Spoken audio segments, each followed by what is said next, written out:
who have the faith of Christ, keeping His commandments, they will be following the Sabbath day. All right, so we like to start off the Sabbath with Bible prophecy, what's going on in the world, as we get ready for our rest and our day of holy convocation. We like to go in and know just what's kind of you know what's going on in the world around us.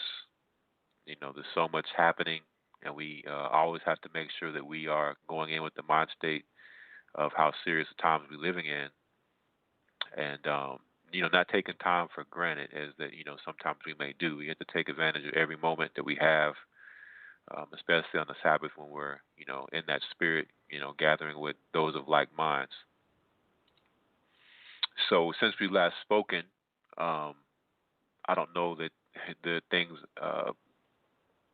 have kind of somewhat calmed down slightly as far as the point to which it had gotten to with, you had these police killings. Prior to that, you had um, uh, black men killings by the hands of the police, so-called. These events that we know are being used to stir racial tensions and cause civil unrest, and also bring about their more sinister plans of being able to pass laws um, to crack down on those who will oppose the government when the time comes, and just continuing to incite fear into the minds of the people, and hate and anger and all types of emotions that we really should not be dealing with those spirits, because those are our spirits that don't come from the Most High. But nonetheless, this is what they've been doing, and is leading up to something. So they're prepping us for the big events that are still yet to come. And you mentioned at the beginning of the show how we were going to talk about this election, and how they've using this election also as a ends to a means. With Obama being the first black president, it's not a coincidence that he was elected as the first black president at this point in time in history. He serves many purposes, and a big purpose is to continue that divide, that division along the racial boundaries and the racial lines in America. So we see him on the Hillary Clinton campaign trail. A lot of, of course, they call it the 2016 presidential election, but really it's the 2016 circus show. That's really all it is. You have a bunch of clowns who are out in costumes, but of course most people wouldn't see them as clowns or jesters. But they're Pied Pipers. Their job there is to put the American people to sleep. Continue to drive this false hope in America. You have Donald Trump. He's always has his hat on that says "Make America Great Again." So even he's telling you that America has fallen. Revelation 18 tells us Babylon the Great is fallen, and has become the habitation of devils. So even Donald Trump is telling us America has fallen, and he's promised to make America great again. So he's pretty much the equivalent for white people that Barack Obama was for black people, the hope. They've a lot has happened under Barack Obama to where a lot of white people are probably looking and thinking that it's a black man who's run our country down. Let a black man into the White House, and black people will tear it up, and they that's so a lot of blame is coming on, of course, by design, on the shoulders of Barack Obama, and rightfully so, because he has taken what George Bush has done. He's taken the torch from him, and he's taken things to a higher level that George Bush wouldn't have been able to do.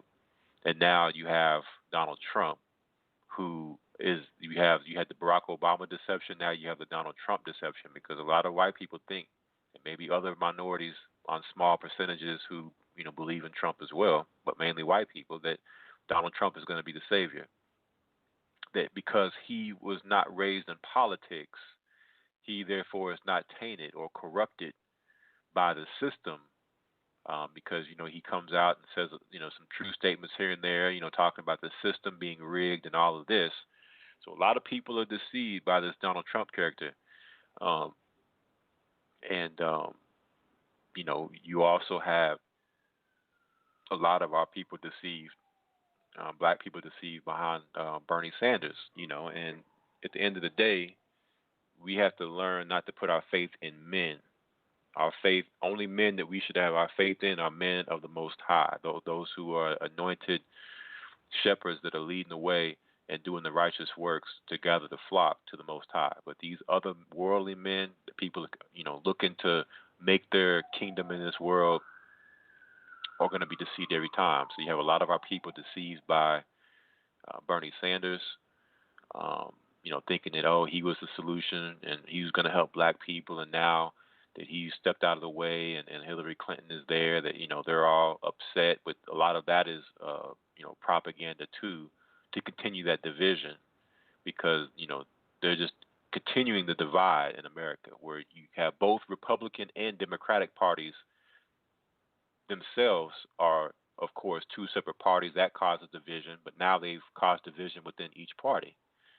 You have a lot of Republicans saying that they're not going to vote Republican and for Donald Trump. And you have a lot of Democrats saying, well, we're not going to vote for Hillary.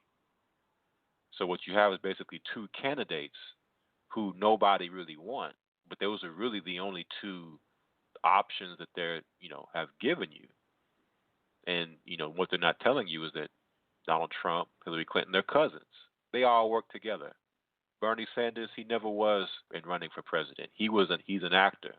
His job is to get up and deceive you, deceive the masses, to make you think that's what he's going to do. But he knew well in advance that Hillary Clinton was going to be the nominee. But he had to get up there and deceive you, deceive the minds of those who are looking for hope in this demonic system, when our hope should be in Christ and the kingdom that he's bringing. We have to let this world go. This world is done, and we never should have had our faith in this world. But, of course, in America, this is what they do to us. So, so the first article we're going to go into, we've talked about this, years ago. Matter of fact, when Obama was first elected, or should I say selected. This article comes off the end of the AmericanDream.com. It's titled, "Will Barack Obama Try to Stay in Office if Donald Trump Wins the Election?" And this is dated August 4th, 2016. It says, if Donald Trump wins in November, will Barack Obama leave office and hand over power in an orderly fashion? Normally, we would not even have to ask such a question, but these are not normal times. This week, Obama publicly stated that Trump is unfit to serve as president and that he is woefully unprepared to do this job. And this is something that Obama has been saying for a while now. This isn't something he just came out and said. He said this months ago, but this is something that he's been saying in the media, because of course the both conventions are over, and now they're continuing the rhetoric and the fireworks of the drama, the reality TV for the sheeple. It says here, in addition, he told the press that Trump doesn't have the judgment, the temperament, the understanding to occupy the most powerful position in the world. If Obama really believes those things are true, would he really just stand aside and hand the keys to the White House to Trump? Never before have I ever heard a sitting president claim that one of the major party candidates could not function as president. But that is what Obama has just done. Following is an excerpt from a transcript of remarks made by Obama earlier this week that comes directly from the official White House website. I have highlighted certain phrases in bold text because I want you to truly consider the implications of what he is saying here. All right, so here's the Obama excerpt. It says, But there have been Republican presidents with whom I disagree with, but I didn't have a doubt that they could function as president. I think I was right. And Mitt Romney and John McCain were wrong on certain policy issues, but I never thought they couldn't do the job. And had they won, I would have been disappointed. But I would have said to all Americans, this is our president, and I know they're going to abide by certain norms and rules and common sense. Will observe basic decency and will have enough knowledge about economic policy and foreign policy and our constitutional traditions and rule of law that our government will work. And then we'll compete 4 years from now to try to win an election. But that's not the situation here. And that's just my opinion. That is the opinion of many prominent Republicans. There has to come a point at which you say enough. So what they've done in America right now with Donald Trump is they've created this. Well, of course, first of all, Trump is an actor. All right, we have to get that out the way. Obama is an actor. Hillary Clinton is an actor. They're all actors. They're puppets. They have no power. They sit in powerful positions, of course, but there are those behind the scenes who we may not see, who are the ones who are controlling policy and controlling um, the directives and particular um, stances that these particular men and women have. So Trump is an actor. His job is to get up there, say some of the most absurd, wild, crazy things so that nobody would take him seriously, right? But at the same time, he says a lot of things that would appeal to the white vote and to the white perception. So again, you put white versus black whenever you have this happening. A lot of white patriots, gun owners, these are the people who were for Trump. Reading on here, it says, earlier today I came across an outstanding article by Joseph Farrar of WND in which he summarized the claims that Obama was making against Trump. He said Trump would not abide by norms and rules and common sense. He questioned whether he would observe basic decency should he reach the Oval Office. He said he would have been disappointed to lose the elections of 2008 and 2012, but never doubted whether his rivals in those elections, John McCain and Mitt Romney, could function as president or had the knowledge to make government work. That's not the situation here, he added. He added Trump doesn't have the judgment, the temperament, the understanding to occupy the most powerful position in the world. He said he was woefully unprepared to do this job. Obama said Trump lacked knowledge about Europe, the Middle East, and other parts of Asia. This is some extremely strong language, and I truly wish one of the reporters at the press conference would have asked one incredibly important follow-up question. Will Barack Obama try to stay in office if Donald Trump wins the election? So what we have to recognize here is what they're doing with this election, right? Look at the climate they're creating on all levels, both sides of the parties, where you have Trump who is saying some of the most ridiculous things. Pretty much every day is like, what did Donald Trump say today? What did he tweet today? And people tune in for the entertainment, this reality TV. Obama dismissing the fact that Trump is not qualified to do this job, and point to a lot of the stuff he says. Whereas you have Hillary Clinton, on the other hand, who has been around for a while. She's been in politics, and this is what gives white patriots the hope in Trump that he's not tainted. He's not part of the establishment. This is what they're thinking in their minds, is that he's for us and he's for America, to make America great again, when America never was the Europeans' land or country, right? It was stolen by the Europeans. But again, when you're dealing with the majority of of the minds of the Europeans, this is their mentality. This is the audacity and what the scripture says, the pride of Esau. has lifted up thine heart, right? To steal and then to hold your head up like what you've stolen is actually yours, right? And we also had to examine the Hillary scenario where you have Hillary who for a couple years now, few years, you've had her email scandal, and they've continued to drag that out and to continue that storyline of making her, you know, to be this criminal, and not to say that she's not a criminal, but the whole email situation is a facade as well, because of course this is part of their story. This is what they want to drive. So of course you have two unqualified candidates. Trump, because of his lack of experience and because of his irrational, stuff that he says, and because you have a criminal on the other hand in Hillary. And it just amazes me that how can the wife of an ex-president actually be able to run for president? There's no way that that should be able to happen. And you have this character, Julian Assange, who's CIA, who keeps saying that he's going to continue WikiLeaks of leaking out emails on Hillary. But this guy is CIA as well. These are cards that they play. When they want to do what the Trump thing, they play the Trump card.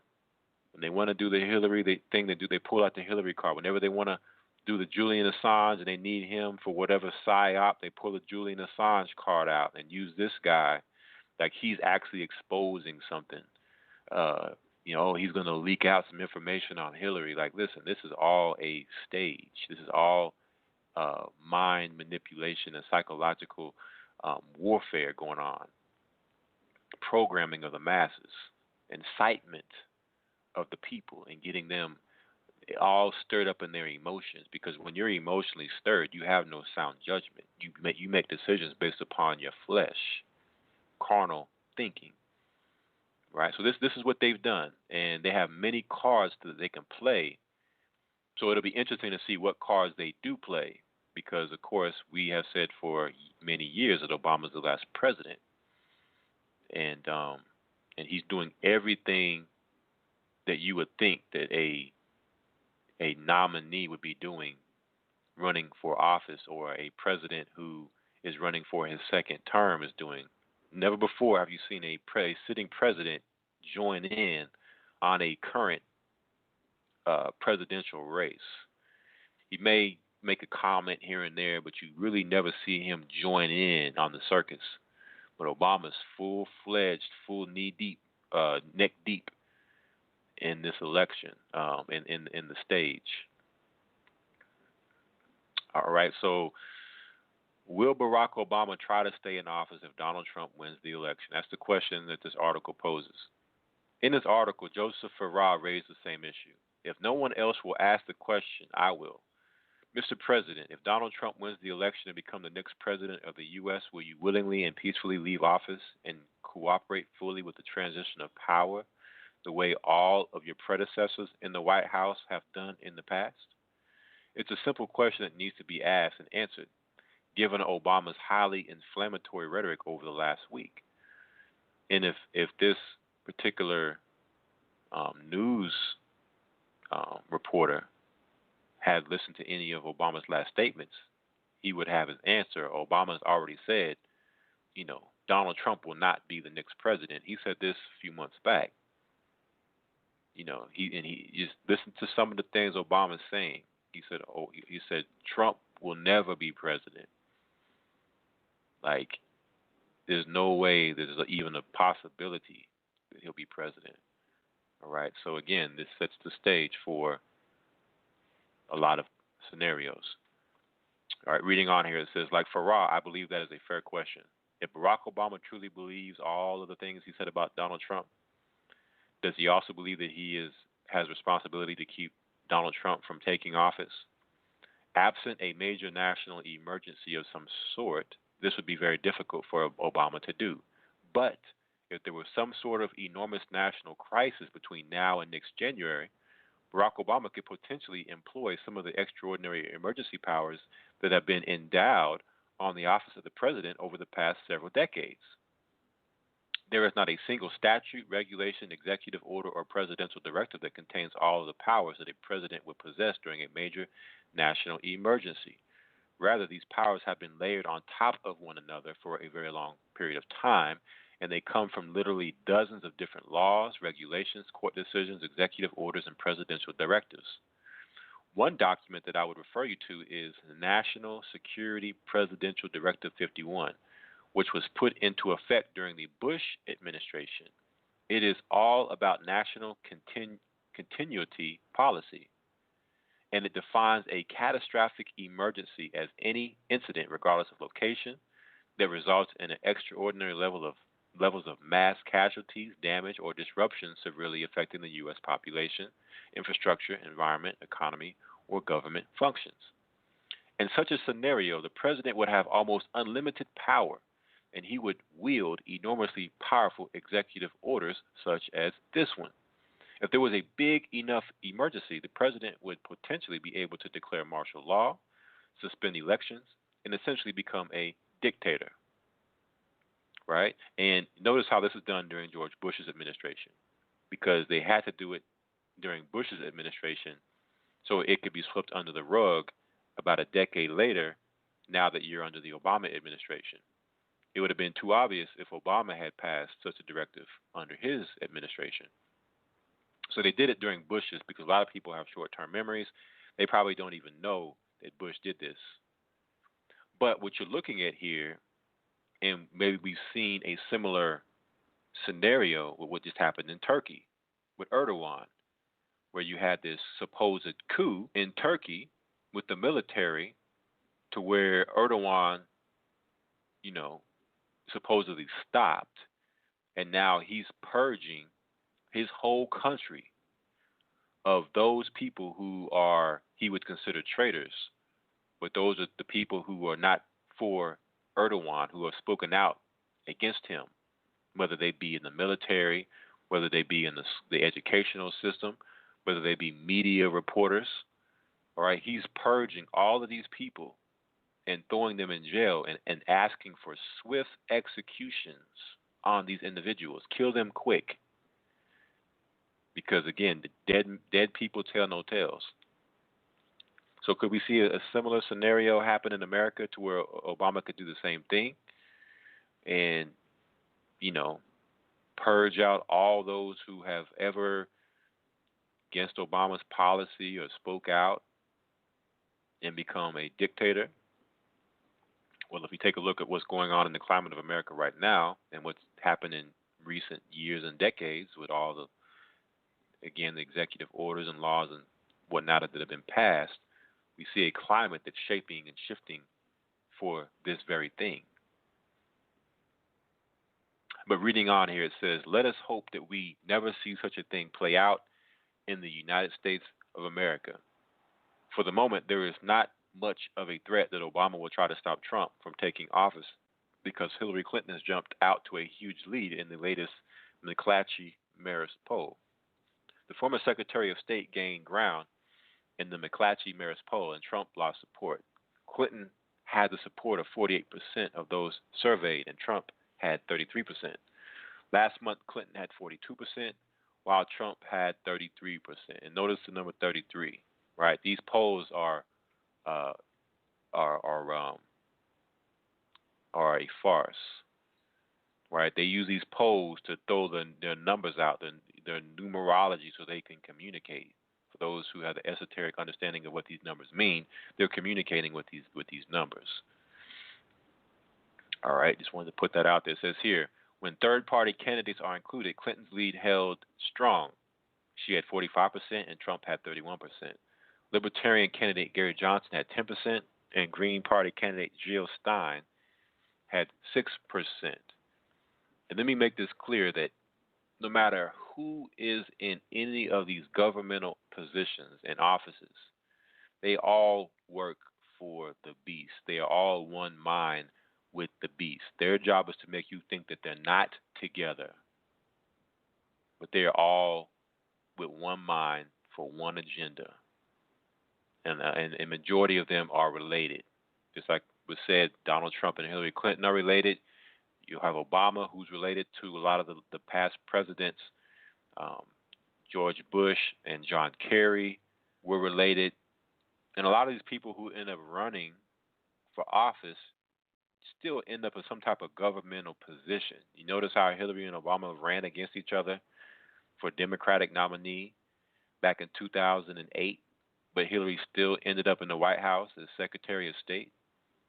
You notice how Bush and John Kerry ran against each other in their running back in, what was that, 2004, and now you have current Secretary of State John Kerry, right? So this is about the family bloodlines of the Illuminati.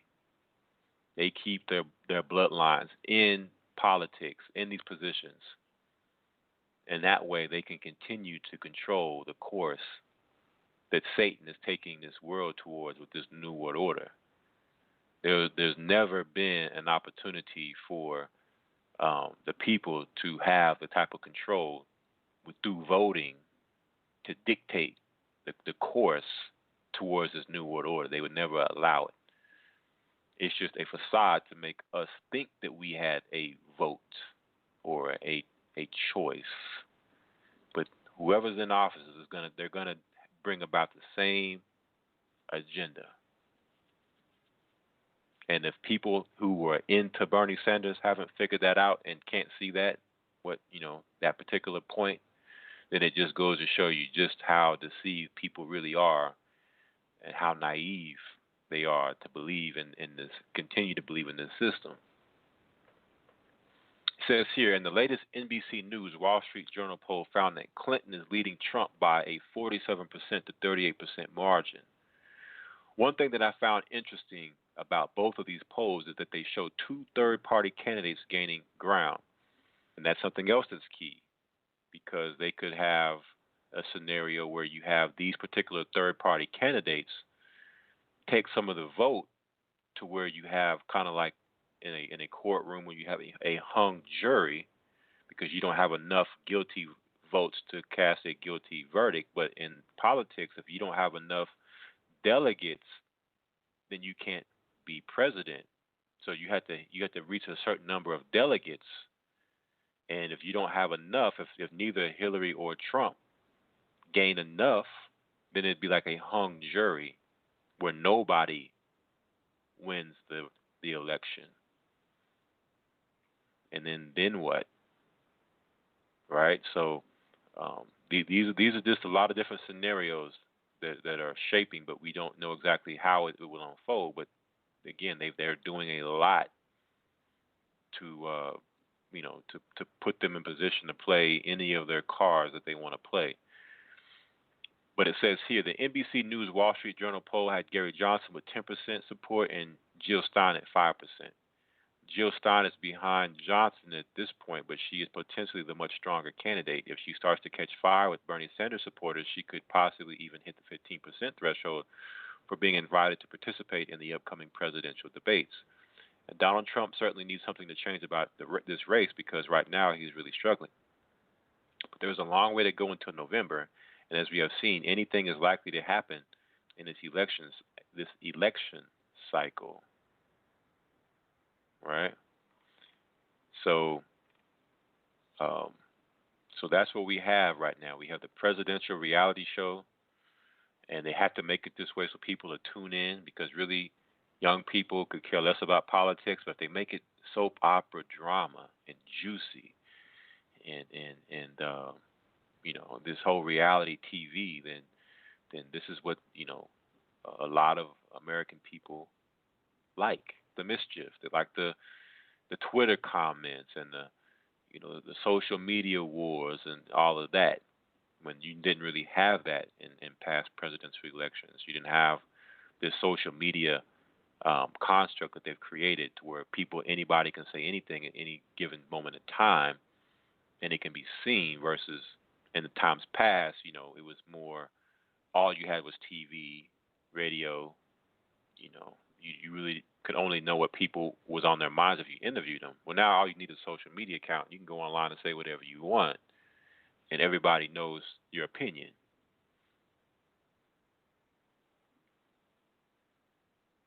All right, so that's that, and this leads us into the next article coming off the activistpost.com. It says U.S. crime is at historical lows, yet police are militarized and prepping for war. Here's why. This is August 1st, 2016. So all the while that this is going on, that all of these things happening in the world, they're getting ready for this presidential election, selection, the police are becoming more and more militarized as if they're getting ready for war on American soil. They're getting ready for some type of civil uprising and some type of, upheaval with the masses.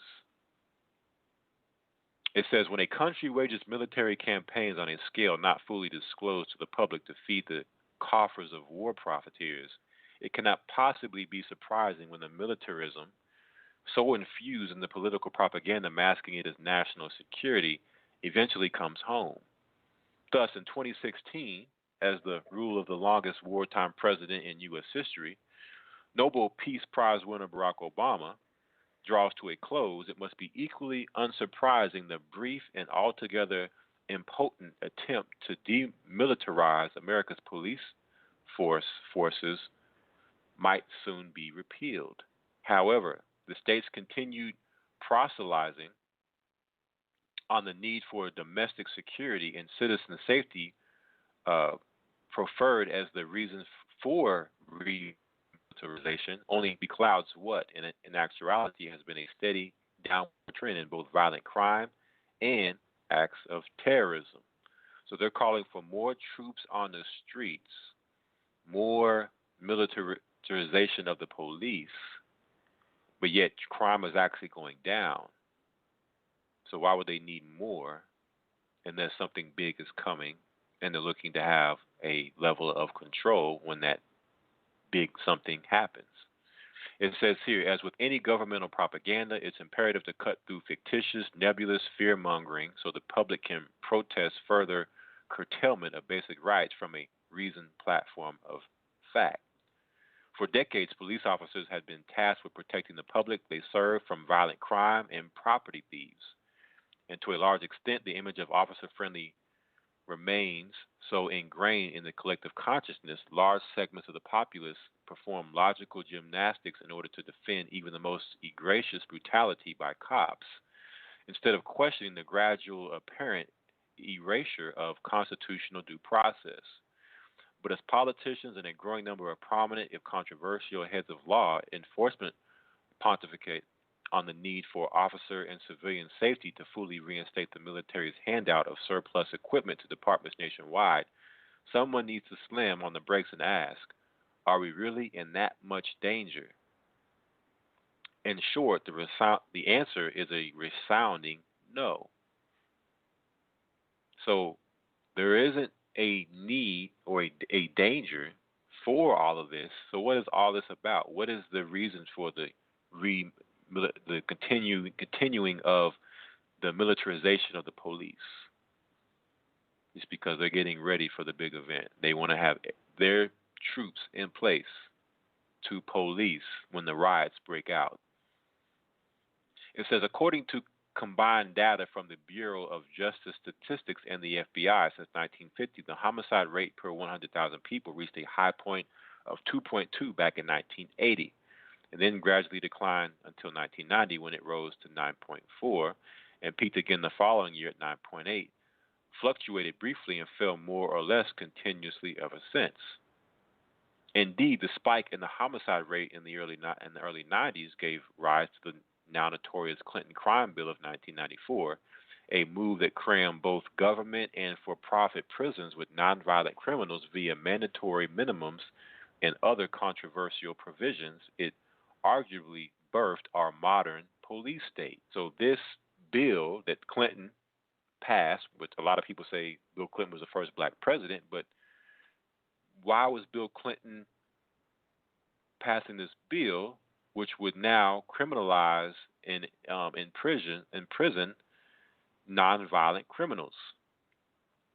So he fueled the prison industrial complex. He fueled the police state.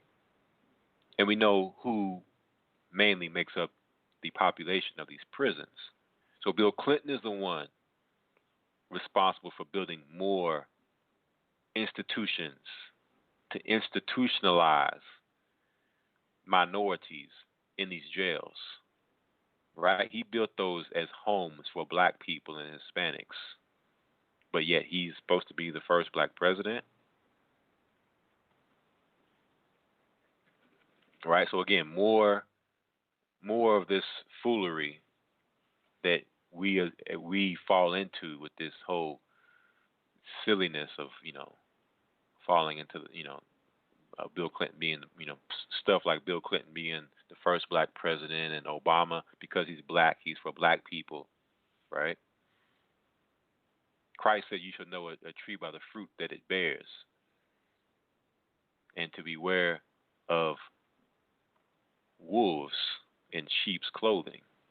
But we only tend to see the outer appearance. Bill Clinton plays the saxophone. He smoked a little weed. Obama's got black skin. He got a nice jump shot. He listens to Jay-Z. He got LeBron James on the speed dial, right? So we think, oh, and now you got Hillary running around to all these black, radio stations, like I think it's Hot 97 in New York, talking about, oh, she carries hot sauce in her pockets. So she does her little black campaign, but other than during this election, but other than that, you'll never see Hillary Clinton in the hoods trying to help black people. But now, because it's election season, no, now she's for black people. And we fall for it. Same with Bernie Sanders. So it says here, though many legislators and advocates now decry the bill as horribly flawed, it nevertheless facilitated the militarization of police following the attacks of September 11, 2001. And as any historian, academic, or watchdog organization will tell you, it's exponentially more difficult to reverse an erosion of rights concordant with government given too much power and control. Basically saying once the government gets power, once they get control, once you've given them an inch and they take a mile, you're not going to get that mile back. You're not going to gain no more ground back. You're not going to get those rights back.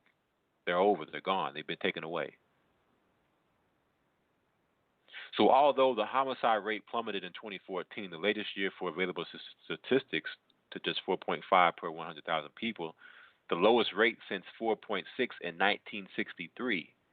The narrative that militarized aggressive policing is necessary for public safety has so beset the American mind frame as to be an irreversible reality.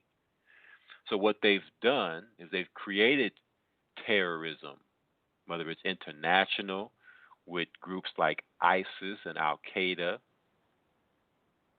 or whether it's domestic terrorism with groups such as the Tea Party groups and Ku Klux Klan and the New Black Panther Party.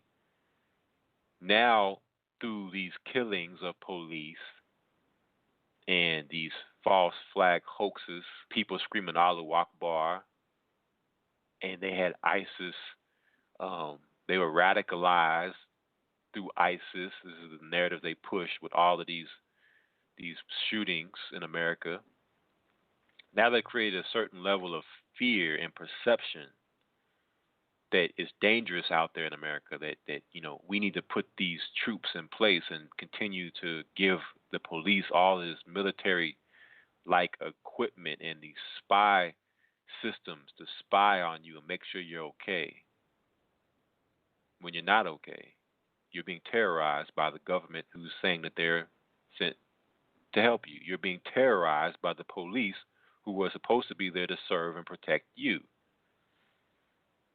When the murder rate is to the lowest point it's been since 1963. So as long as you live in this false reality of terror, then you'll have no complaints for this militarization and this surveillance state and this taking away of rights. You'll think that it's for the betterment of your safety, peace, and safety, right? It says here, what about terrorism, many might ask. Aren't terrorists a real threat? Again, despite ever present paranoia from politicians and their corporate media mouthpieces, the short answer is no. While there has been a noticeable uptick in recent years in terrorism perpetrated in Western nations, such attacks elsewhere, as well as the causes of terrorism, would be better left to a separate article. Terror attacks have been nowhere near as deadly as the 1970s and 80s. So even with all the false flags and the hoaxes and propaganda that they push, they're even saying in this article that terrorism isn't even as bad as it was in the 70s and 80s. But they would lead you to believe it is. That this ISIS group, just the regular Joe Blow, Jane Doe can go and join this group through the internet, but yet the government can't find these people. The government has no ability to contact or figure out where ISIS is to track them down, but the regular Joe Blow can get on his computer and find them. This is what we're supposed to believe, right? It says here, in no way is this meant to excuse terrorist acts or discount the deaths of any innocents anywhere, but for the purpose of illustrating relative safety, those figures do not lie. What the homicide and terrorism data prove instead, when taken with increasingly militaristic and overly aggressive policing or policing, is the normalization of what John W. Whitehead in Battlefield America terms the police industrial complex. So you have a prison industrial complex. You also have a police industrial complex. We are witnessing the outgrowth of American military empire run amok and come home to roost, and its ever-present propaganda meant to validate its very existence. And it's only rightfully so.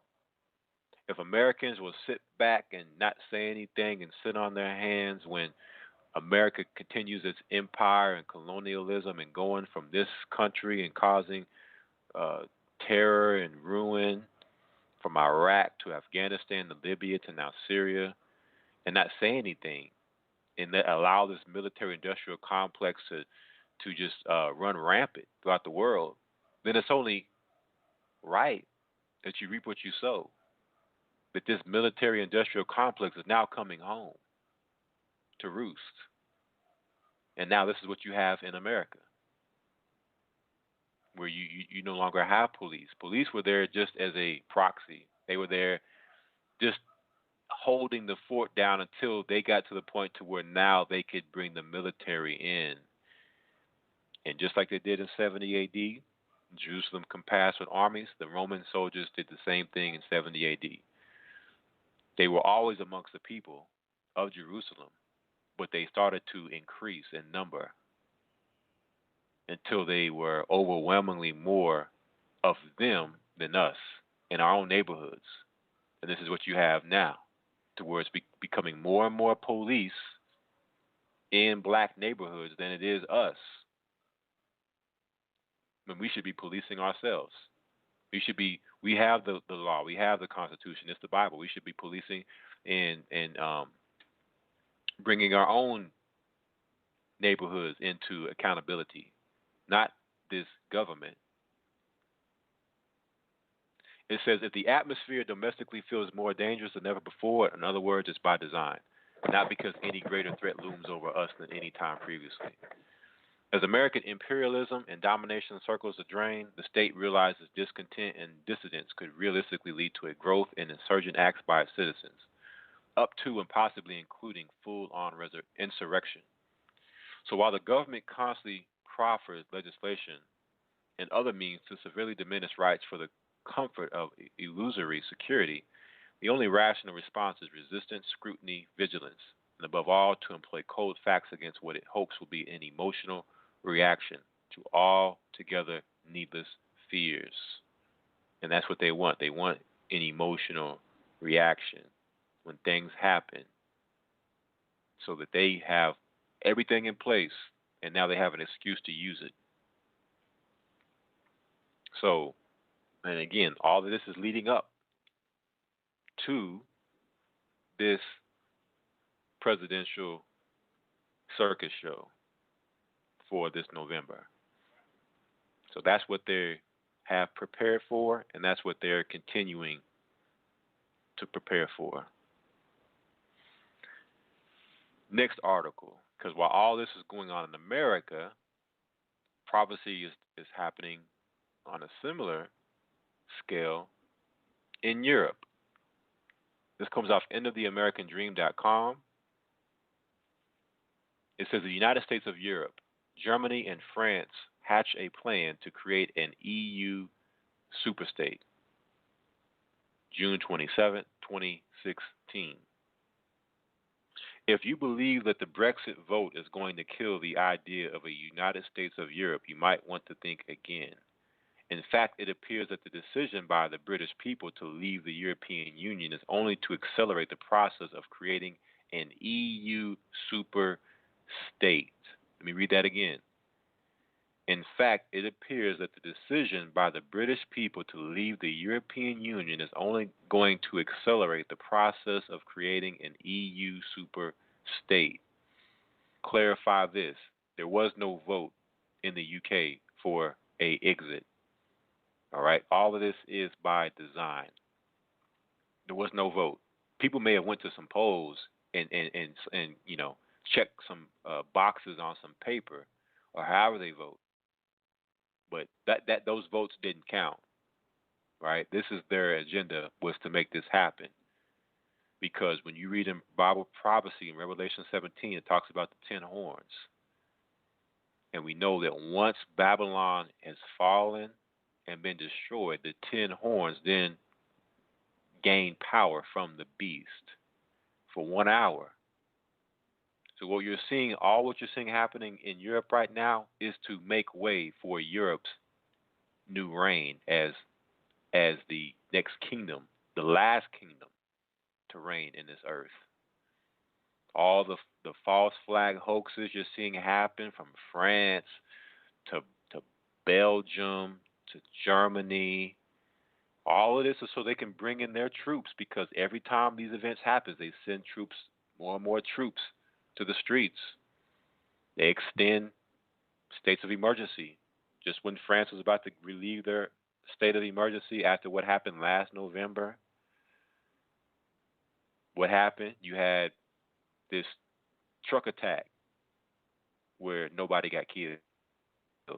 And then from that, now they can extend the state of emergency, extend emergency powers. The French president, Holland, can come out and say he's going to do whatever it takes to crack down on terrorism, that France is under attack. He's going to pass more laws. He's going to put more troops on the streets.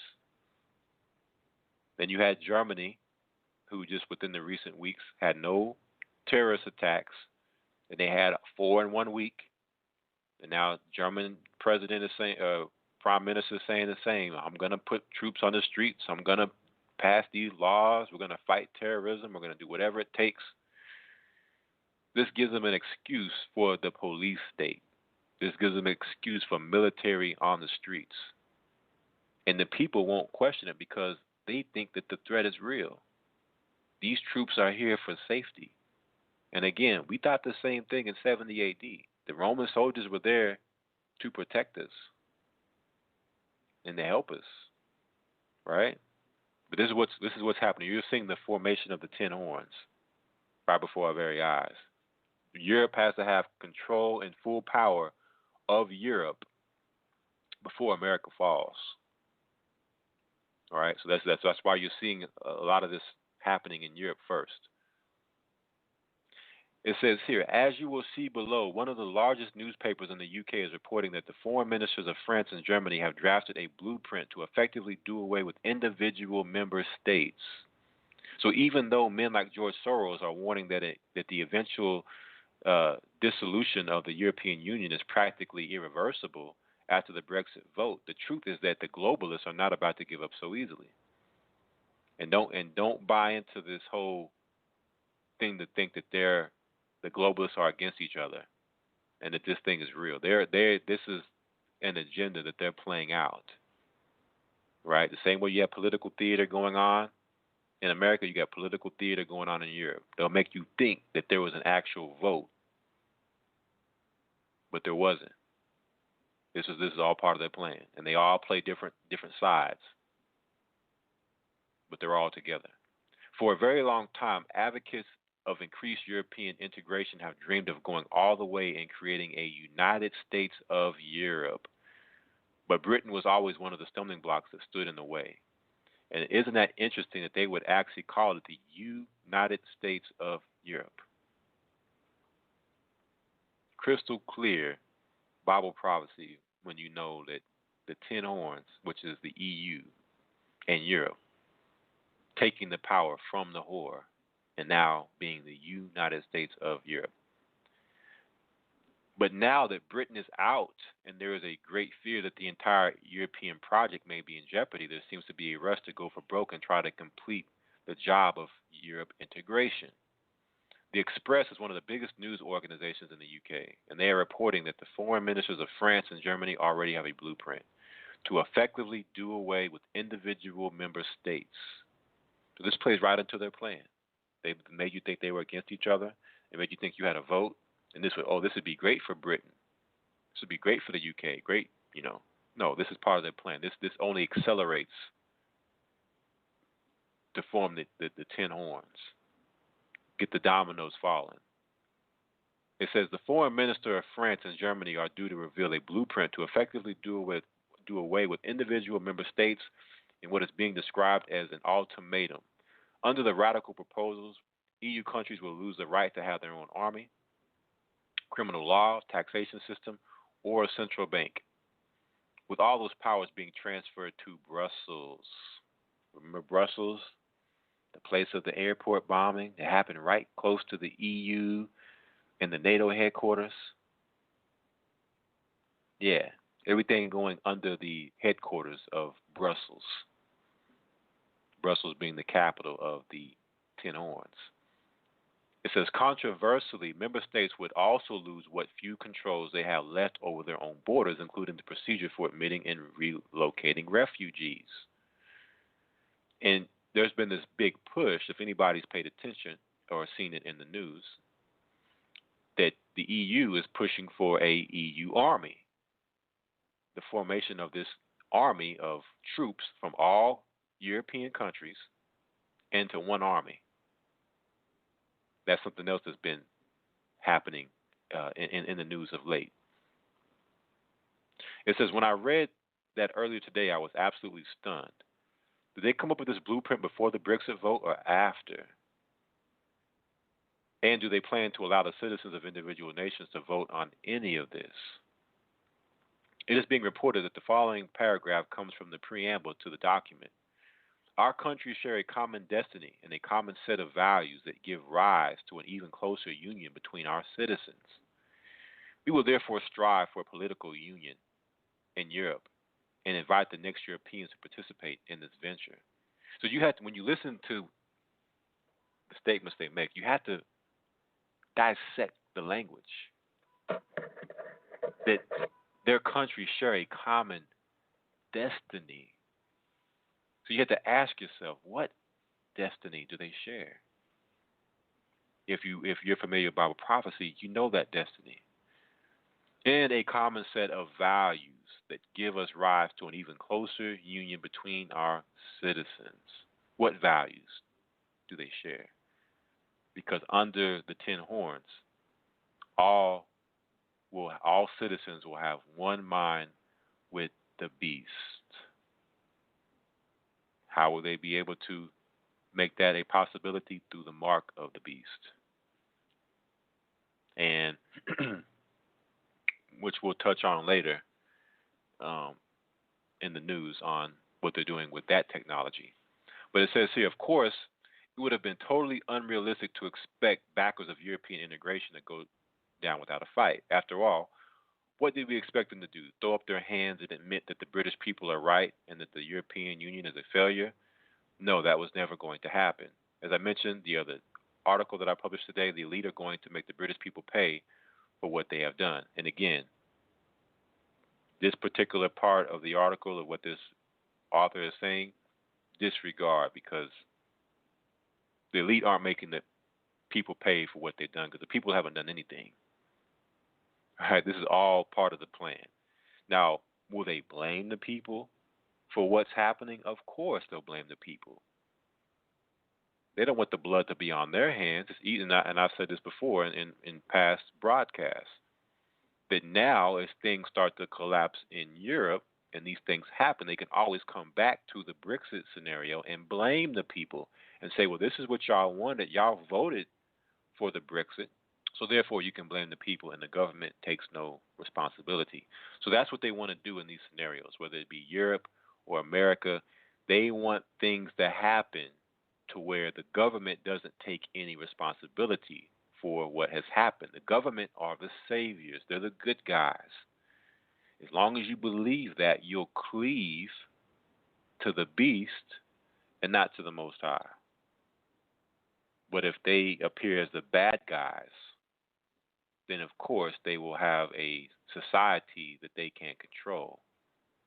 So they need to be the saviors. It says the British pound has already been smashed. British stocks are getting pounded, and the UK economy is going to suffer greatly. In addition, the British people are being inundated by mainstream news stories telling them what a horrible mistake they made. You see that? British people are being inundated by mainstream news stories telling them what a horrible mistake they made. So that's the job of what they call mainstream media. They're not there to bring you news. They're there to program you. They're there to cast spells on your mind and bring forth mind control, to make you think it was your fault. You made a horrible mistake to leave the EU. Now look at all the bad things that are happening. Stocks are crashing. The British pound is going down. The UK economy is suffering. Shame on you, Brexit voters. Right? It says here, and as the crisis in Europe gets progressively worse, the solution that will be heralded by mainstream news organizations will be increased European integration. See that? You see how that works? So they make you feel bad. Like, man, yeah, I shouldn't have voted to leave the EU. We shouldn't have voted to leave the EU. Now you feel guilty that you are responsible for this crash. Okay, now they're going to give us a solution. So let's make sure that we are in compliance with their solution so that this fixes itself, right? Sinister agenda. It says, in fact, this is something that CNN is already promoting. The elite are desperate to rescue a European project that is considered to be dying in the eyes of many. For example, Russian President Vladimir Putin's spokesman just compared what is happening in Europe right now to the collapse of the Soviet Union. And this is part of their mind control. They got to continue to push this thing that they had nothing to do with this, the elite. This is the people's decision. And now we have to salvage the mistake that you made. Here's a solution. The upheaval in the UK after its Brexit referendum in favor of leaving the EU has similarities to the 1991 collapse of the Soviet Union, according to Russian President Vladimir Putin's spokesman. While it's unreasonable to draw direct parallels, it's obvious that the UK is going through a turbulent, confusing, and unpredictable period. Dmitry Peskov told reporters on a conference call Monday. Russia has gone through the collapse of the Soviet Union, and many generations clearly remember the period of the Soviet collapse, that period of uncertainty. And that was another psyop. Soviet collapse, the breaking down of the Berlin Wall in Germany, all these are psyops. It says, so those that are in favor of European integration are in full damage control mode at this point. Just today there was a report in the Daily Mail about how German Chancellor Angela Merkel is telling people that it is vital to keep any other members of the European Union from leaving. Ms. Merkel said EU needs to stop other countries following Britain out the door amid market fears that the bloc is no longer governable after Brexit. The German Chancellor told her Conservative Party board in a conference call that it is necessary to prevent other European Union members going down the same path as Britain. Merkel is also said to have revealed that international financial markets are concerned the EU is no longer governable in the wake of Britain's exit vote. Right? So now the EU is no longer governable. We need to do something about this. We need to come up with a solution. It says here the elitists that run the EU don't really care about the will of the people, and they will work very hard to prevent more referendums from being held.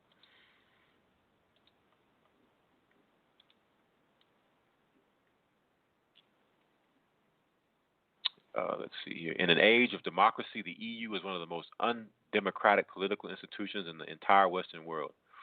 I know because I studied EU law when I was in law school. If you have any doubt about this, just check out this recent quote from European Parliament President Martin Schulz. The British have violated the rules. It is not the EU philosophy that the crowd can decide its fate. Say what? In the short term, it is entirely possible that we could see more nations leave the EU. I would watch Greece in particular, but in the long term, we will see a major push for more European integration. Germany and France will be at the core of this movement, and other European nations will join them. So you have Germany and France at the core of this movement, and right now you have all these false flag hoaxes happening in Germany and France. You think that's a coincidence? Right?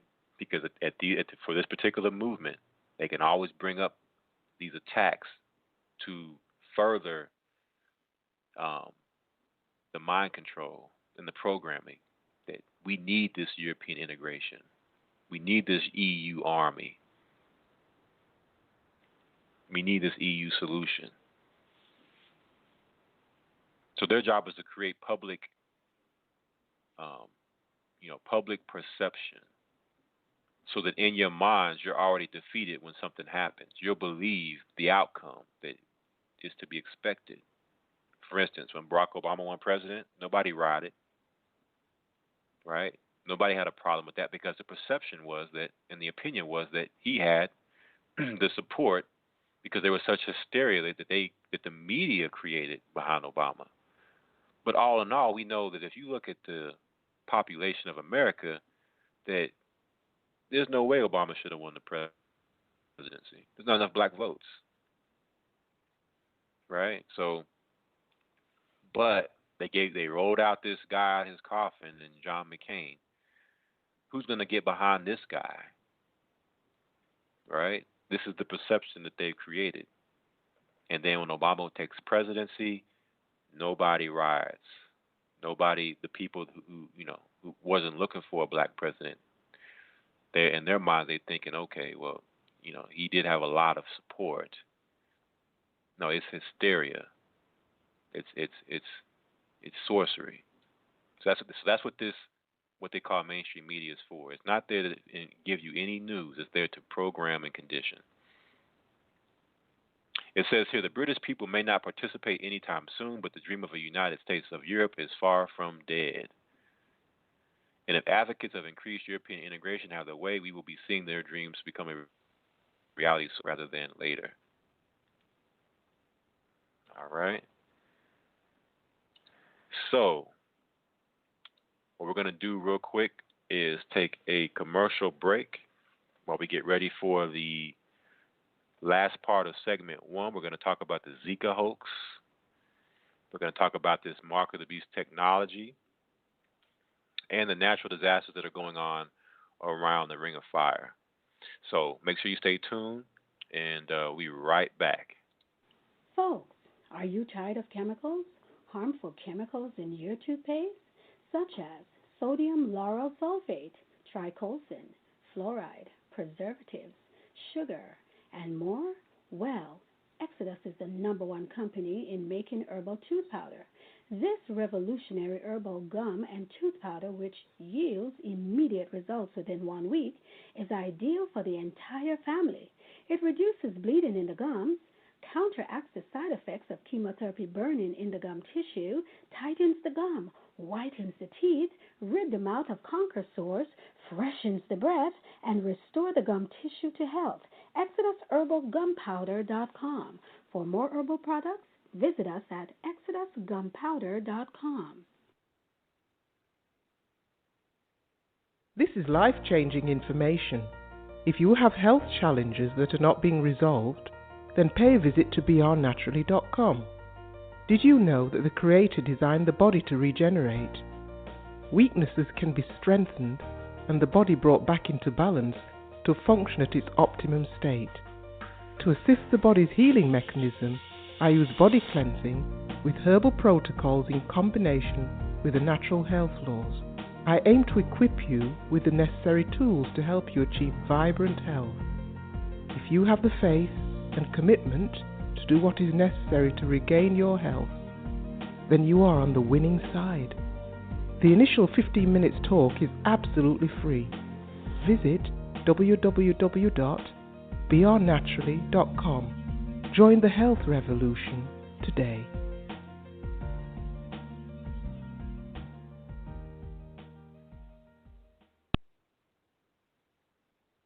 Do you have a talent, a company, or a service to render? Would you like an avenue to get the word out? Well, GOCC Blog Talk Radio would like to connect with you to help fulfill your vision. Don't have a clear direction on where to go? It's okay. GOCC Blog Talk Radio can assist you with making your very own commercial. Call us now at 1-888-334-3330 and be on your way to the expansion of your business. That's 1-888-334-3330. GOCC Blog Talk Radio Station, starting the foundations for the building blocks of life. GOCC members ask for special rates. All right. Shabbat Shalom. We're back and about to go into the last half, segment 1. And the next article we have comes off of the activistpost.com. And the article is titled, Florida to spray residents like bugs over Zika with a chemical that ironically reduces fetal brain size in studies. This is August 3rd, 2016. The Zika PSYOP continues. An aerial insecticide spraying campaign began at dawn this morning in Florida to kill mosquitoes that might be infected with the Zika virus. The spray will cover a 10-mile area in Miami. Health officials claim that the chemical to be sprayed, an organophosphate neurotoxin called Naled, is safe to breathe and no one really needs to take any special measures while they are being sprayed like bugs. Although it has been recommended that people with allergies stay inside. So because they've created this Zika hoax, it gives them the excuse or the justification to spray people with their spraying mechanisms, right? Because again, if there's Zika going out, I don't want none of that. So go ahead and spray me, right? This is again, they bring these things out in the mainstream media to put a spell on your mind so that when they bring forth their agenda, you won't question it. You won't fight back because it's for your best interest. The government has your best interest at heart. It says here, while health officials still have yet to find a mosquito actually carrying the virus in Miami, they haven't even found a mosquito that is actually carrying it because they don't exist. 15 people have reportedly been diagnosed with Zika there, most concentrated in the north downtown Miami area, and officials claim to have ruled out transmission via other means such as travel or sexual intercourse. So these people are crisis actors. No Zika carrying mosquitoes, but yet 15 people have it, and there's no proof of them getting it from any place else. They haven't traveled and got it. No physical interactivity going on, but yet they have it, right? Believe that. On Monday, Governor Rick Scott asked the Centers for Disease Control and Prevention, good old CDC, right, to activate a CDC emergency response team to continue going door to door to collect urine samples and a sort of Zika martial law exercise. So how about that now? Through the CDC, they've created an emergency response team to go door to door to collect your urine. Doesn't that sound like the Census Bureau and what they did when they wanted to go door to door and collect blood samples and know, who's in the house and how many people in your family? We're doing a database collection of, we need to know who, create a file of who's who, so we can get a count of how many people are in the country, right? So this is what they do: problem, reaction, solution, Hegelian dialectic, right? So then they're getting your DNA through urine. They're going to get your DNA. You can learn a lot about somebody through the urine. The activation call coincided with the CDC announcing an unprecedented travel warning urging pregnant women to avoid the area in Miami where Zika-infected people started popping up. It's unprecedented because this kind of martial law behavior, including the travel warnings, wasn't even remotely shown during the Ebola psyop, and Ebola is a lot more deadly than Zika, right? So again, we talked about Ebola at the beginning of the show and episodes past. Remember that? Now they got Zika. These ginormous heads of infants. These deformed looking heads that the babies are supposed to be having from this virus, right? When we know that a lot of what's happening with these babies is coming from vaccinations and chemicals that they're spraying on people through pesticides and stuff like that. Not coming from no dang virus. It says here, pregnant women should avoid that area anyway because according to the Northwest Center for the Alternatives to Pesticides fact sheet on NALED, studies have shown that that exposure of pregnant animals for just 3 days during brain development resulted in 15% smaller brains in their babies and an increase in aggressiveness and memory deterioration. Now, lead also happens to be 20 times more toxic when exposure occurs due to inhalation of lead-contaminated air versus ingestion. Symptoms can range from fatigue, headaches, and nausea to diarrhea. You see that? So they're spraying a neurotoxic contaminant on people because they've cooked up a psychological operation of fear for this virus when there is no virus. Nobody has this. But now you're about to get something because you believe there's a threat. And here they come with their chemicals. And for black people, we should never forget Tuskegee. Remember that? Right?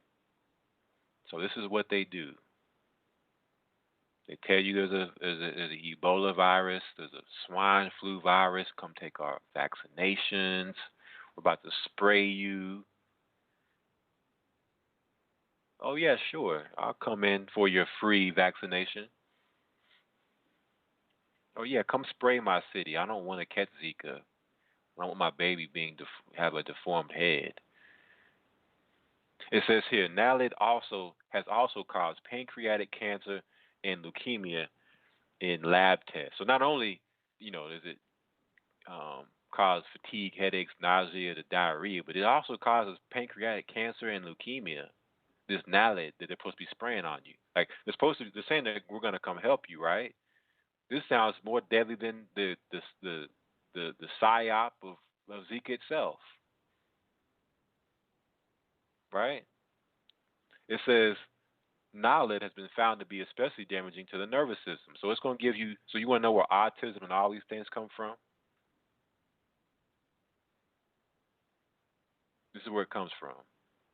Nerve damage, all these symptoms that we and illnesses that we have, it comes from their sorcery, their pharmakia, from their so-called solution. NALED's inert ingredients include naphthalene, classified by the EPA as a possible human carcinogen. So that ingredient is classified as cancerous, and 1,2,4-trimethylbenzene, a nervous system depressant. In addition, it breaks down into dichlorvos, and two independent studies have shown an increase in pediatric brain cancers when children are exposed to dichlorvos versus when they are not. So you want to know where the Zika is coming from. You want to know where these deformed baby heads is coming from. It's coming from them, the chemicals, their spraying, the vaccinations, not from some this something that just popped up as a virus.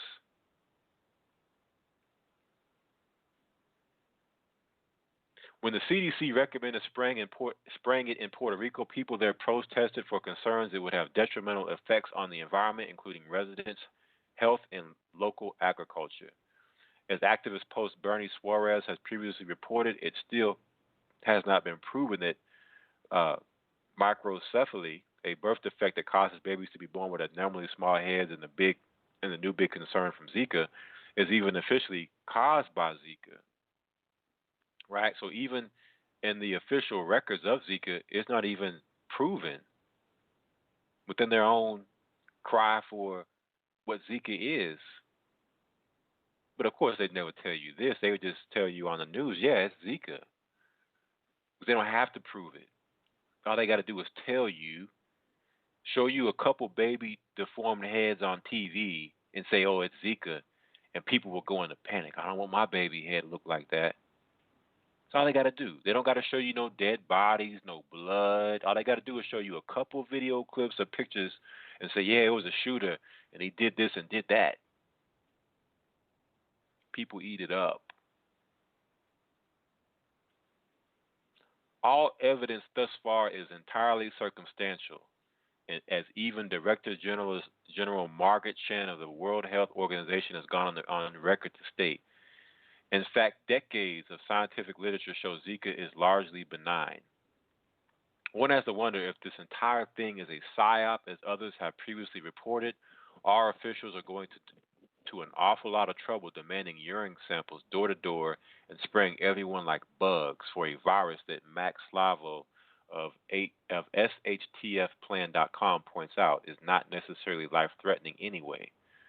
Could this have anything to do with the fact that the GM mosquitoes purposely released over Florida to combat dengue fever aren't dying off the way they're supposed to? And they're now talking about unleashing GMO mosquitoes in Florida for Zika. So that's where it's coming from. Whatever it is that it's happening, is coming from their mad scientist inventions, whether it's GMO mosquitoes, vaccinations, or them spraying you with these chemicals. Right? And just to continue on, for those who may say, well, that's just one article. Okay, well, let's go to naturalnews.com and see what Mike the Health Ranger is talking about. You know, if anybody would, can give a fair, honest, unbiased analysis of this. Sure. Mike from Natural News can, right? For those who are familiar with him. It says here, Zika doomsday hoax unravels. Predicted explosion of brain defects didn't happen. Entire scare campaign was manufactured. August 4th, 2016. From the very first day Zika hysteria was catapulted into mass awareness, I have correctly called it a massive hoax. My most recently article spells out the real agenda behind the obviously quackery of Zika hysteria. Its entitled staged Zika pandemic was engineered by globalist governments to justify the aerial bombardment of awakening populations with toxic chemicals. Now the Zika fraud has started to unravel as the Zika doomsday predictions failed to materialize. How could the predictions be correct in the first place? It was all based on infectious disease quackery and viral voodoo. Brazil's Ministry of Health has launched an investigation into the cluster of babies born with brain defects linked to the Zika virus after an unexpected explosion of cases across the country did not occur, reports the Globe and Mail. When all you have to do is look at all the chemicals, pesticides they're spraying in Brazil, and the vaccinations are given to babies to see where this head and brain deformation is coming from. Right? So this is where it comes from, but of course this is their psyop. It says here, it turns out that even though Zika carrying mosquitoes spread across Brazil and infected untold millions of people, those infections never translated into neurodevelopmental birth defects, shrunken brains. The Zika virus alone, in other words, isn't causing a wave of microcephaly, which is exactly what I've been accurately telling everyone since day one. And you notice with the new Olympics that's going on right now, how they got the Zika campaign going about a year before the Olympics to pump it, Zika, Zika, Zika. And now that everybody, a lot of people coming into Brazil from other countries, well, what happens when people leave? Now they can say, oh, this person was at the Olympics and they brought Zika back to this country or brought it back to that country. It's a card they can play any moment with this Olympics. It says here, the sky is falling. Shocking lack of brain deformities baffles all the experts who still won't admit that they were wrong. The bulk of the cases of congenital Zika syndrome, fetal brain defects that sometimes cause microcephaly or abnormally small skulls, remain clustered in the northeast region of the country, reports the astonished Globe and Mail. This defies all the official predictions, of course, which warn the world of a doomsday Zika scenario where humans in all the tropical regions of the world would be reduced to babbling, stunted, deformed creatures unless we all agreed to be bombarded by aerial pesticide chemicals. And let me say this: the Zika virus is not is amongst us and been alive for a long time.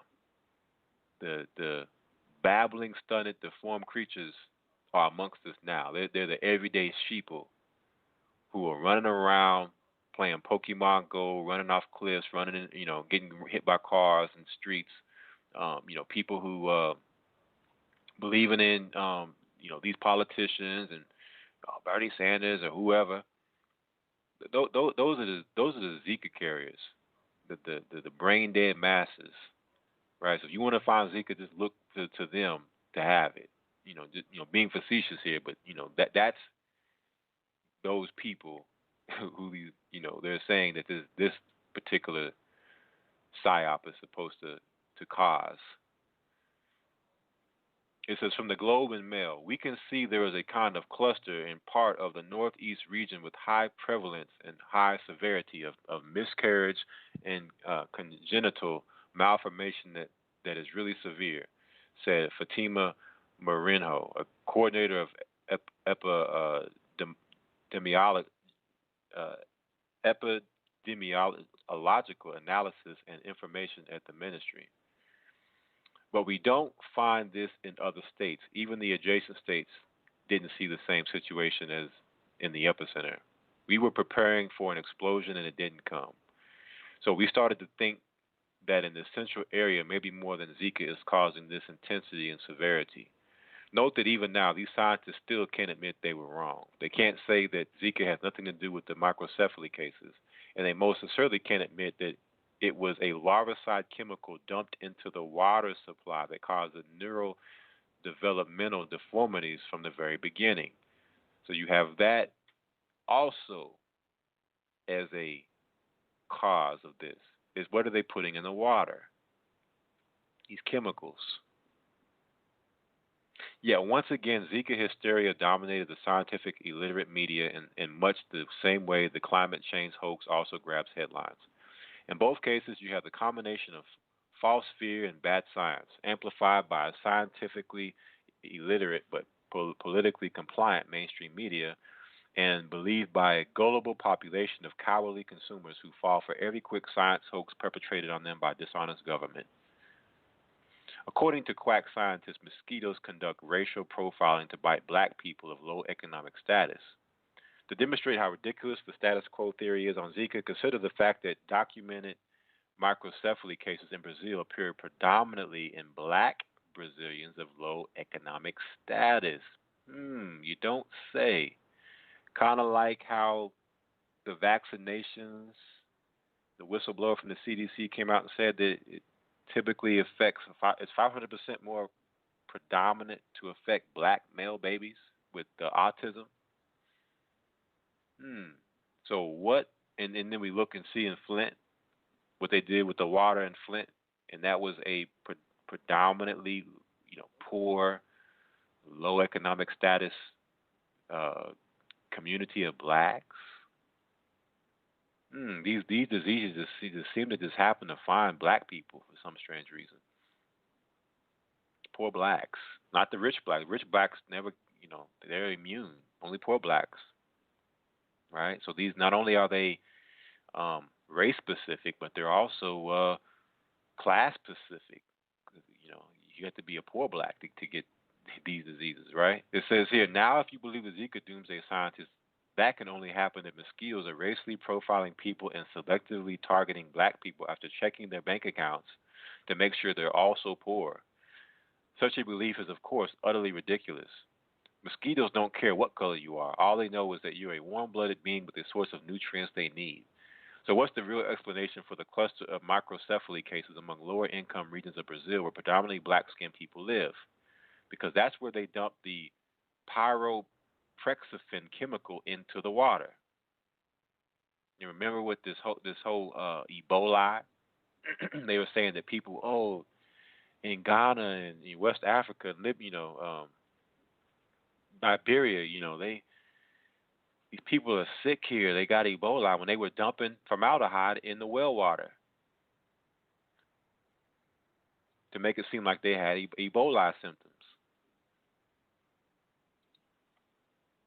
The obvious answer is already identified: toxic chemicals that cause brain deformities.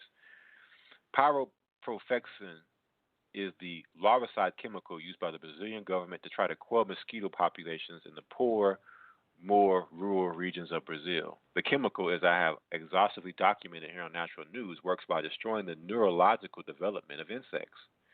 A group of scientists in Brazil already sounded the alarm about pyroprofexin or pyroproxyfen, saying it was the actual cause of microcephaly. All right, this is reported February 11, 2016, from the doctors at Red Universitaria de Ambiente e Saúde, the Red University of Environmental and Health. It says a dramatic increase of congenital malformities, especially microcephaly in newborns, was detected and quickly linked to the Zika virus by the Brazilian Ministry of Health. However, they fail to recognize that in the area where most sick persons live, a chemical larvicide producing malformations in mosquitoes has been applied for 18 months, and that this poison, pyroproxyfen, is applied by the state on drinking water used by the affected population. Pyroproxyfen is extremely toxic to all forms of life that have a nervous system and carry numerous severe warnings about its toxicity. Zika virus has been around more than 60 years but has never caused brain deformities. What we are all witnessing with Zika doomsday hysteria is one of the most obscene scientific hoaxes of the decade, second only to the climate change hoax that's still being perpetrated by the hucksters and con artists of incompetent and corrupt government. Another telling admission in the obvious fraud of the Zika doomsday hoax is the undeniable fact that Zika virus has been around for 60 to 70 years, yet it has never been found to cause microcephaly before. The mainstream media even admits all this via the Globe and Mail. The virus currently infecting Brazilians is a new Asian strain of Zika, which was identified more than 60 years ago but never associated with congenital problems or known to be sexually transmissible as this strain is. And that's why all the doomsday warnings about Zika never unfolded. After Brazil, the next country that was expected to see the wave of congenital Zika was Colombia, which was the second largest number of reported Zika cases. But of more than 12,000 pregnant Colombian women with Zika, only 21 had fetuses or babies with brain defects. So wait a minute. All this Zika hysteria is being pushed across Florida and the U.S., even after 12,000 pregnant Colombian women with Zika resulted in just 21 babies with brain defects. Folks, 21 out of 12,000 brain defects is a typical rate with or without Zika. Zika has nothing to do with it. That's just 0.175% of babies being born with brain deformities of some kind. But if you listen to the Zika hysteria of CNN, you might be convinced Zika causes a 99% brain deformity rate. According to the delirious state-run media of the U.S., Zika is so incredibly dangerous that Olympic athletes are refusing to compete in Rio out of the horrifying fear that they might catch Zika. Women are canceling their vacations to Florida. The sheeple are running around like chickens with their heads cut off, fanatically slathering themselves with toxic DEET bug sprays in the hope that their brains won't be turned to mush by Zika. You know, kind of like the same thing everybody was doing when Ebola popped up in Dallas. You know, same scenario. All it takes is for good old CNN, good old Fox News to come on with their music playing and their their green screens and their sigil magic of upside down pentagrams circling around in circles in front of your eyes, hypnotizing you. It says here, I've got news for them. The brains have already been turned to mush by the mainstream media that promoted the Zika doomsday hoax from the get-go. And besides, if you're going to slather yourself with bug spray, use my essential oils-based bugs away spray, which is DEET-free. And that's what we should be doing. We should not be using their chemicals for any type of external or internal health provisions. It should all be herbal, earthly based. Yet, even when I'm plugging my own natural bug spray, I'm telling you right up front that Zika is a total hoax. Even if you're infected, it's actually no big deal. Even the CDC admits most people carrying Zika are completely symptomless and require no hospitalization at all. They don't even realize they were infected, right? Which is another reason not only should you not be dealing with their chemicals, but you shouldn't be dealing with their doctors, right? Because their doctors are there to instill fear into you too. Oh yeah, you got that Zika. You need to take this Zika vaccine right here. And once you start fearing, oh yeah, I got that Zika, man. I need this vaccine. The doctor says, I got to take this Zika antibiotic or this Zika prescription, and then now you're pumping chemicals that you don't even need. I mean, for something that you don't even got. The CDC also admits, by the way, that you will self-immunize against Zika upon the first exposure. Zika hysteria is the height of modern human idiocy and scientific quackery on parade. Think about it. We've got millions of people running around poisoning themselves with chemical bug sprays to protect themselves from a fake, fabricated, viral, shrunken brain threat that isn't even real. So to protect themselves from a fictional boogeyman, they are giving themselves real cancer from the toxic chemicals in popular bug sprays. So that's how you get sick. You get sick from their chemicals, from their medicine, their so-called medicine. The abject idiocy of all this is astonishing, even to those of us who have already resigned to the fact that most sheeple are too terrified into obedient compliance to dare think for themselves. And that's what happens when you watch mainstream media. You don't think for yourself. They tell you what to think. They tell you what you're going to believe. They come on and say, oh, yeah, people think this, and oh, yeah, this is what it is, and that. Right? Consider the simple fact that if Zika really caused microcephaly, all the populations of Brazil, Colombia, and even Haiti or Cuba would have collapsed decades ago. The history books would be full of documented microcephaly pandemics, and legitimate scientists would have been studying this since the 1950s. So where are all the shrunken head babies then? It's a simple question. If Zika is so bad and spreading so rapidly, where are all the shrunken head babies? Except for a small, very small number who were born to pregnant women exposed to toxic chemicals, the wave of shrunken head babies never materialized. They don't exist. But no, we're supposed to believe that magically, without any particular reason, Zika suddenly, spontaneously started targeting black Brazilians of low economic status, causing brain deformities in their children, but no one else's. It's ludicrous at every level of scientific and critical thinking. Turn this all around and consider the following. If 2 years ago someone in the alternative media had claimed that mosquitoes were carrying a virus that selectively caused shrunken brains only in people with black skin and low incomes, we would have been called lunatics by the establishment. But when the establishment says the same ridiculous thing, suddenly it's heralded as science, no matter how absurd the claims, right? Because all you need is for a Wolf Blitzer or Anderson Cooper or Don Lemon to come on with a nice suit and come on, and they're giving me the news. What they're saying is the truth. Or some calls himself a doctor walking around with a white lab coat, glasses on. Yeah, this is a doctor right here. Yeah, he got the truth. Right? This is what we've been programmed to believe. It says, yes, we have a shrunken brain epidemic in America. It's caused by watching cable news. Yes, there are shrunken brains all over our world, but they're not caused by Zika. They're caused by people stupidly believing everything they see reported by CNN scientifically illiterate propagandists.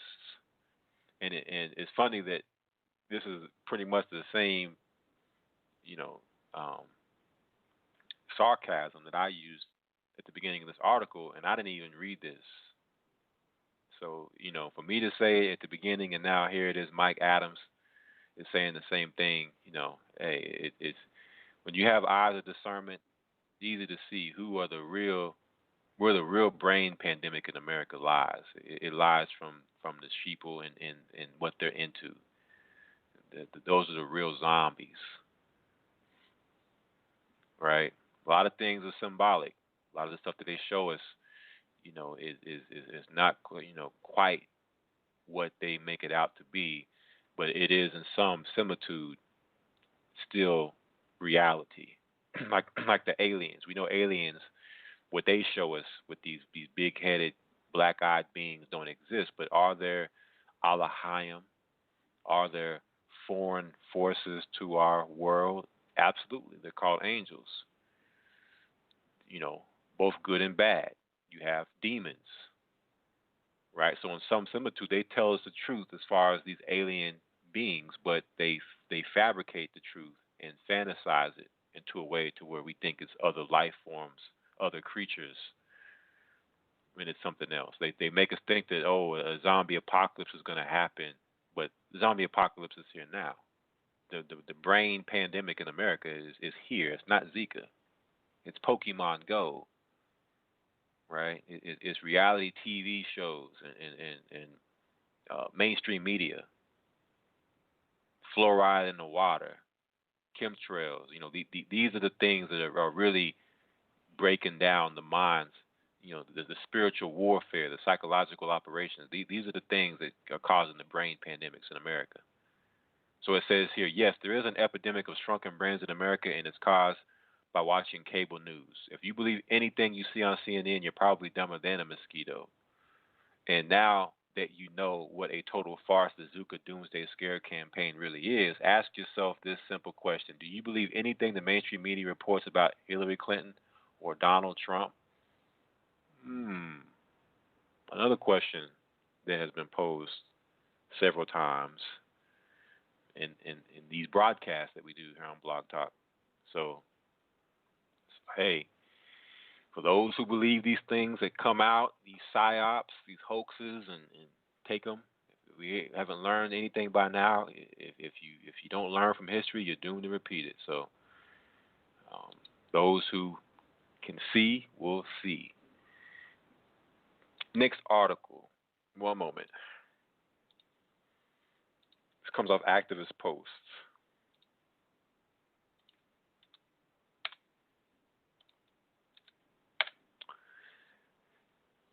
And is creating superhumans the next arms race? August 5th, 2016. The very nature of any arms race is a study in one upmanship that is presumed to be necessitated by that which came before.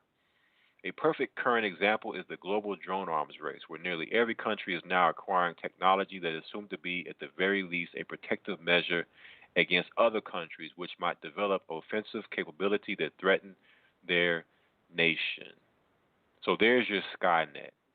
If all countries are creating and building and occupying, acquiring drones, then at one point, understand all those can become under one grid.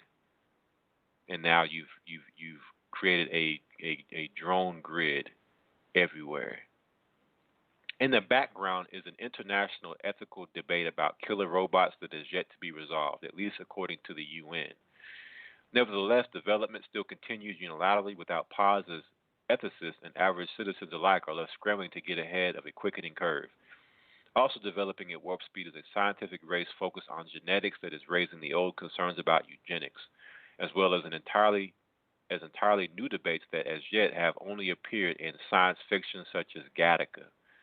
That film, for those who are unfamiliar, is a story of a future society where a centralized genetic and biometric database not only catalogs individual traits, but is used to identify those who are genetically superior, thus creating a fundamental divide in society between the valids and the invalids.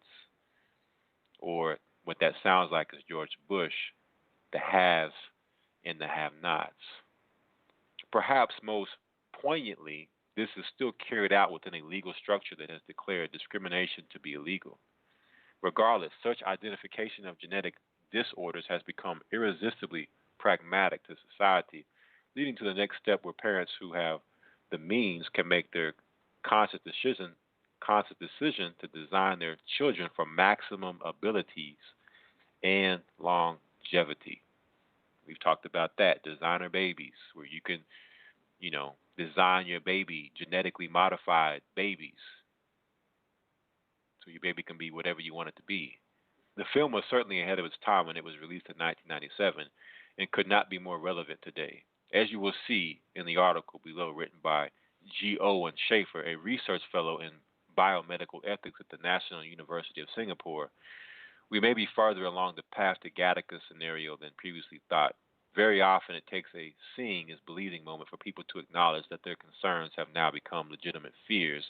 After all, the concept of drones and potential consequences was discussed long before they started bombing wedding parties in the Middle East and spying domestically. And some of the news coming from China about creating superior animals, such as the super beagle, have made people take a much closer look at China's other statements which were thought to be off the wall, such as replicating humans at clone factories. One sign that people are indeed awakening to an impending dystopian reality is a recent poll alluded to below that was presented by Pew Research, where people specifically showed strong concern about human enhancement, superhumans, whereas people have generally accepted the personal striving for longevity and preservation of appearance through supplementation, prescription drugs, and reconstructive surgeries. There is at least the acknowledgement that are lines that still should not be crossed when it comes to genetic engineering. So here we are. Is China attempting to lead a race towards superiority through genetics?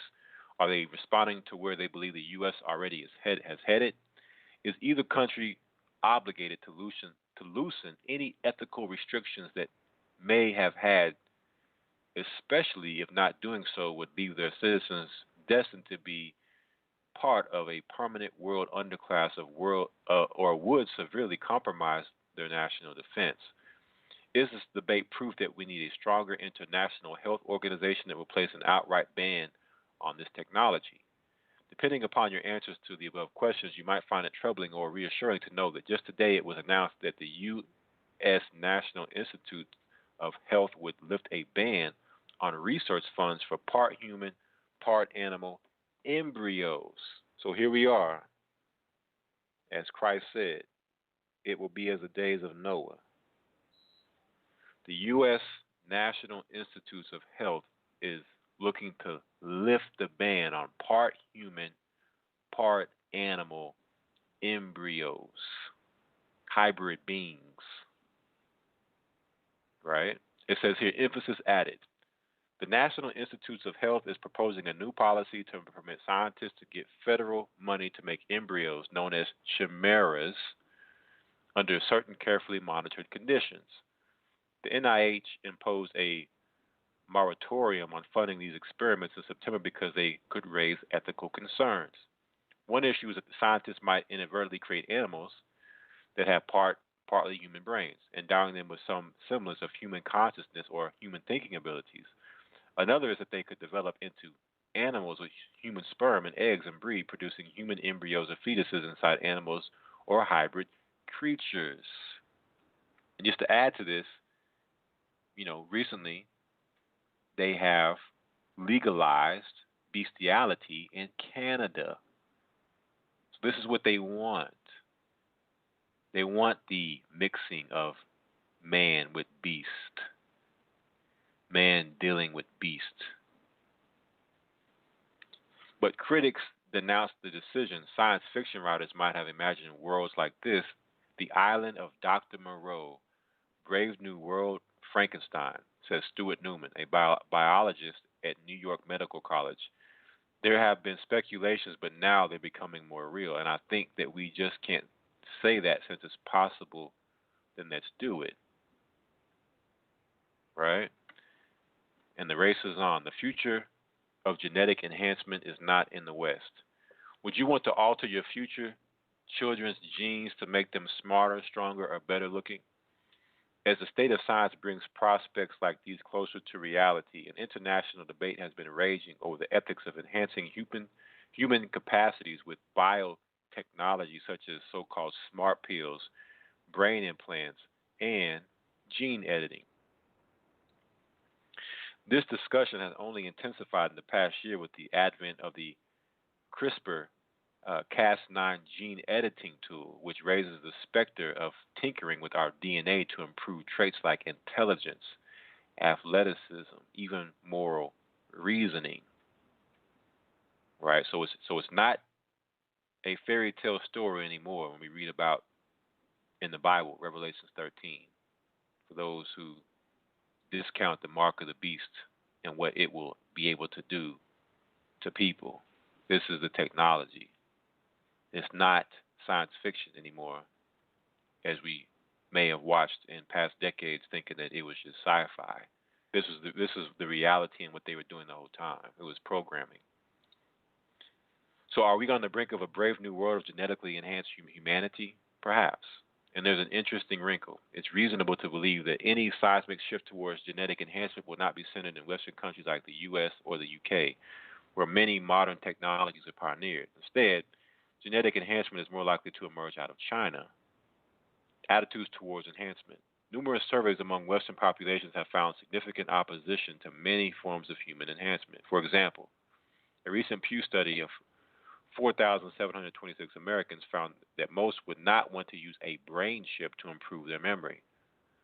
And a plurality views such interventions as morally unacceptable. Right? Now, that's just maybe those people who are living in the reality of now. But what happens when all chaos breaks out and this becomes the only solution for buying and selling and survival? Would those same people have those same views? It's a question I ask. It says here, a broader review of public opinion studies found significant opposition in countries like Germany, the U.S., and the U.K. to selecting the best embryos for implantation based on non-medical traits like appearance or intelligence. There is even less support for gene editing or for editing genes directly to improve traits in so-called designer babies. Opposition to enhancement, especially genetic enhancement, has several sources. The above-mentioned Pew poll found that safety is a big concern, in line with experts who say that tinkering with the human genome carries significant risk. These risks may be accepted when treating medical conditions, but less so but less so for enhancing non-medical traits like intelligence and appearance. At the same time, ethical objections often rise. Scientists can be seen as playing God and tampering with nature. There are also worries about inequality, creating a new generation of enhanced individuals who are heavily advantaged over others. Brave New World is a dystopia after all, right? And notice how they're trying to blur the lines between genders, what's male and female. Because by doing this, by people dealing with beasts, you blur the lines of how things were created separate and made separate from each other to distinguish male from female, animal from beast, to where you have a whole creation of hybrid beings that you can't readily identify. So of course they're going to push the bathroom bill and transgenderism, and of course thus now transhumanism. It says here, um, one moment here. However, those studies have focused on Western attitudes. There has been much less polling in non-Western countries. There is some evidence that in Japan there is similar opposition to enhancement as in the West. Other countries such as China and India are more positive toward enhancement. In China, this may be linked to more generally approving attitudes toward old-fashioned eugenics programs, such as selective abortion of fetuses with severe genetic disorders, though more research is needed to fully explain the difference. This has led Daryl Macer of the EBUOS Ethics Institute to posit that Asia will be at the forefront of expansion of human enhancement. Restrictions on gene editing. In the meantime, the biggest barrier to genetic enhancement will be broader statutes banning gene editing. A recent study found bans on germline genetic modification, that is, those that are passed on to descendants, are in effect throughout Europe, Canada, and Australia. China, India, and other non-Western countries, however, have laxer regulatory regimes. Restrictions, if they exist, are often in the form of guidelines rather than statutes. The U.S. may appear to be an exception to this trend. It lacks legal restriction of gene editing. However, federal funding of germline gene editing research is prohibited. Because most genetics rely on government grants for the research, this acts as a significant restriction on germline editing studies. And let me just say this too, no matter what type of laws or whatever in place they have, they're trying to say, well, we can't do this, we can't do that. Understand that they're doing this stuff in their secret laboratories, in their bunkers. They've been doing this. When have they ever followed the law? Right, so these things are just in place so that people think that, oh, well, they have that as a law, so they can't do, gene editing, or they can't do stem cell and all this stuff. So that's for the people, but they're doing it one way or the other. By contrast, it was Chinese government funding that led China to be the first to edit the genes of human embryos using the CRISPR-Cas9 tool in 2015. China has also been leading the way in using CRISPR-Cas9 for non-germline genetic modifications of human tissue cells for use in treatment of cancer patients. So they try to use it as a means to help society, cancer or organ transplant, as a reason why how they get people to accept it, that it's for health purposes. There are then two primary factors contributing to emergence of genetic enhancement technologies: research to develop the technologies and popular opinion to support their deployment. In both areas, Western countries are well behind China. What makes China a probable petri dish? A furthermore political factor may be at play. Western democracies are by design sensitive to popular opinion. Elected politicians will be less likely to fund controversial projects and more likely to restrict them. By contrast, countries like China that lack direct democratic systems are thereby less sensitive to opinion, and officials can play an outsized role in shaping public opinion to align with government priorities. This would include residual opposition to human enhancement, even if it were present. International norms are arguably emerging against genetic enhancement.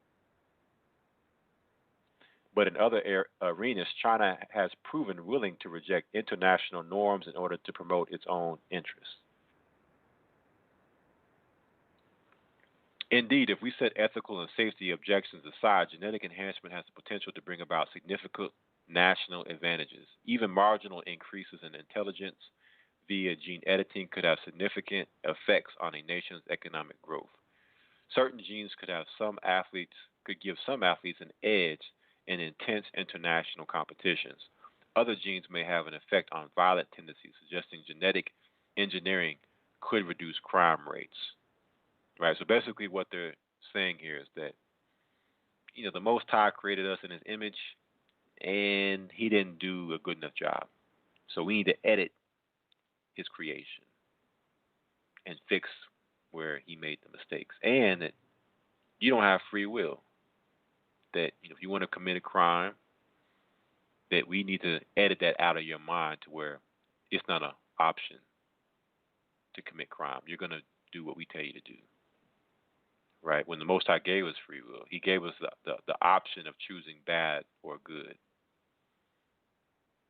Many of these potential benefits of enhancement are speculative, but as research advantages, they may move into the realm of reality. If further studies bear out the reliability of gene editing and improving such traits, China is well poised to become a leader in the area of human enhancement. Does this matter? Aside from a preoccupation with being the best in everything, is there reasons for Westerners to be concerned by the likelihood that genetic enhancement is apt to emerging out of China?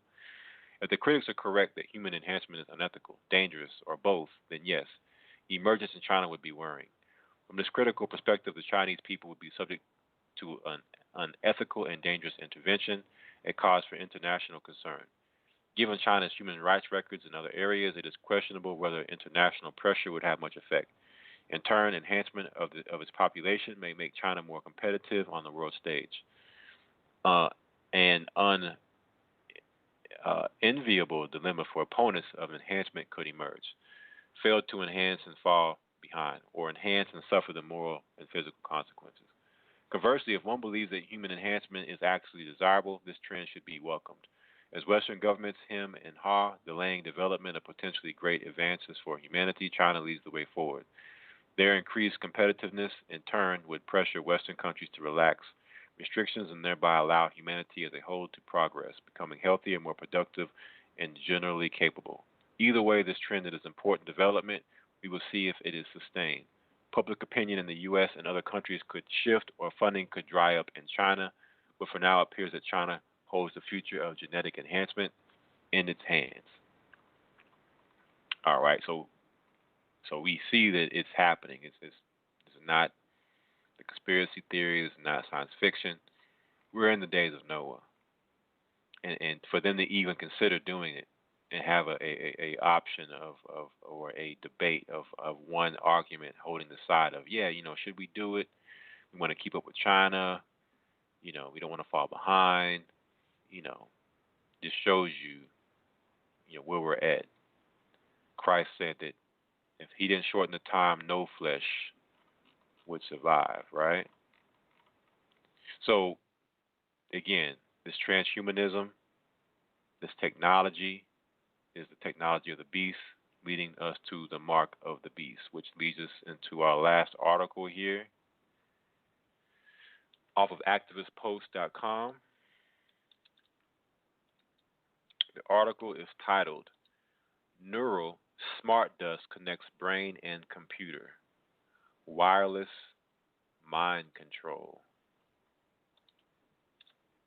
It says, and this is August 4th, 2016, Neural dust, smart dust, has entered the mainstream via the Independence article. Tiny implant could connect humans and machines like never before. It is implied to be a new technology that can wirelessly link a human brain to a computer via the implantation of a device the size of a grain of sand.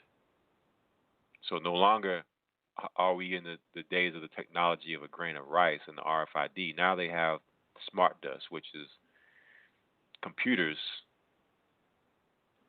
the size of a grain of sand. The article below was published by me at Activist Post in 2013 and draws upon research from many years previous. This invention is clearly nothing new, but when the mainstream media begins highlighting something that is literally wireless mind control, it's worth taking note.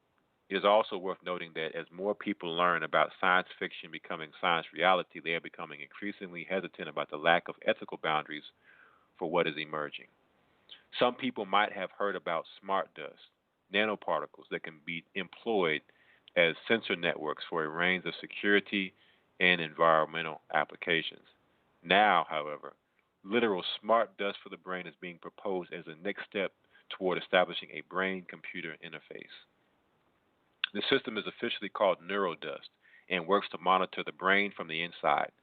Inventors are attempting to overcome the hurdle of how to best implement sensors that can remain over the course of one's life. Researchers at Berkeley Engineering believe they have found a novel way to achieve this. This paper explores the fundamental system design trade-offs and ultimate size, power, and bandwidth scaling limits of neural recording systems. A network of tiny implantable sensors could function like an MRI inside the brain, recording data on nearby neurons and transmitting it back out.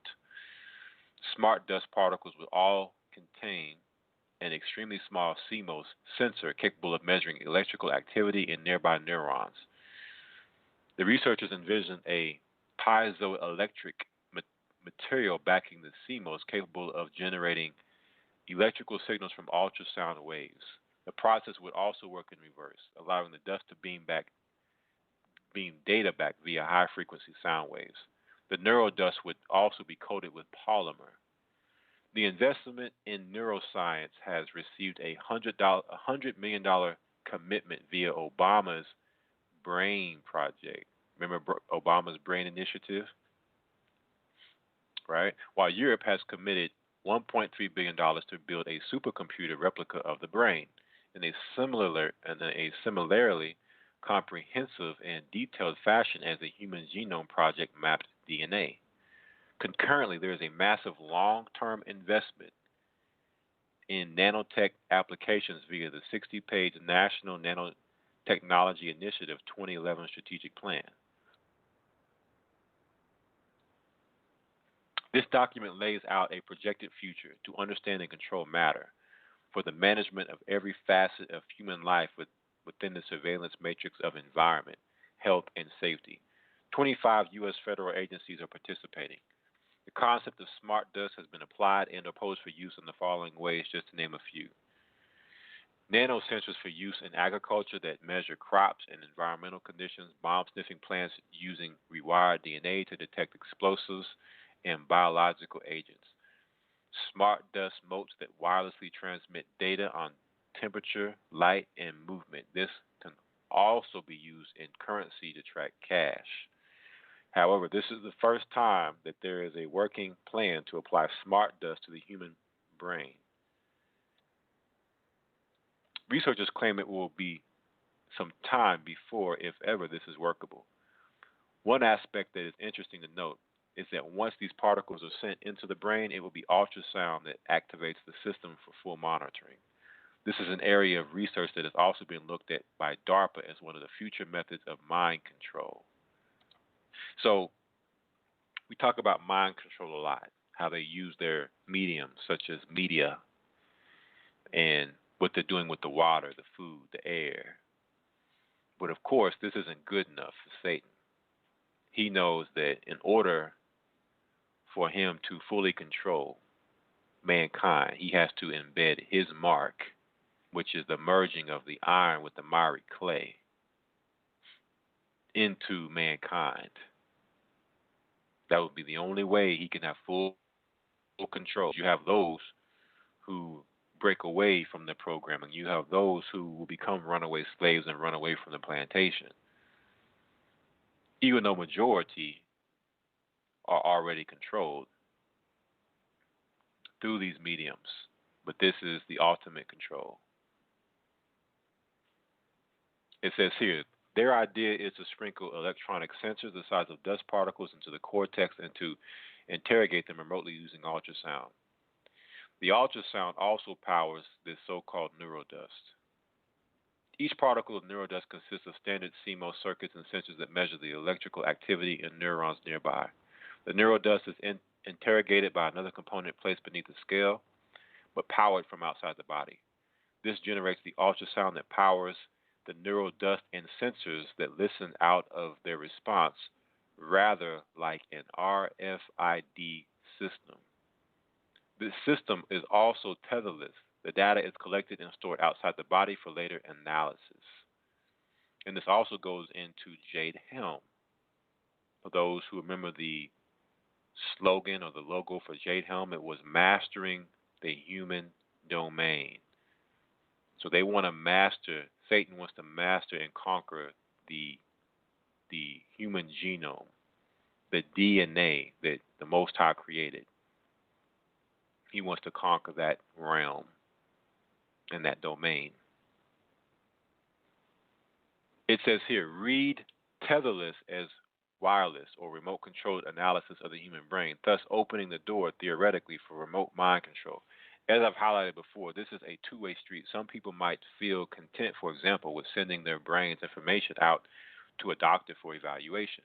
But this sensor network could also transmit data back as is admitted here. That's why CO and Co. have chosen ultrasound to send and receive data. They calculate that the power required to use electromagnetic waves on a scale would generate a damaging amount of heat because of the amount of energy the body absorbs and the troubling signal to noise ratios at this scale. By contrast, ultrasound is much more efficient and should allow the transmission of at least 10 million times more power than electromagnetic waves at the same scale. In case anyone believes that this has little chance of success, MIT highlights that one of the authors of the research has already achieved this with a remote-controlled beetle. So they're already doing this with bugs.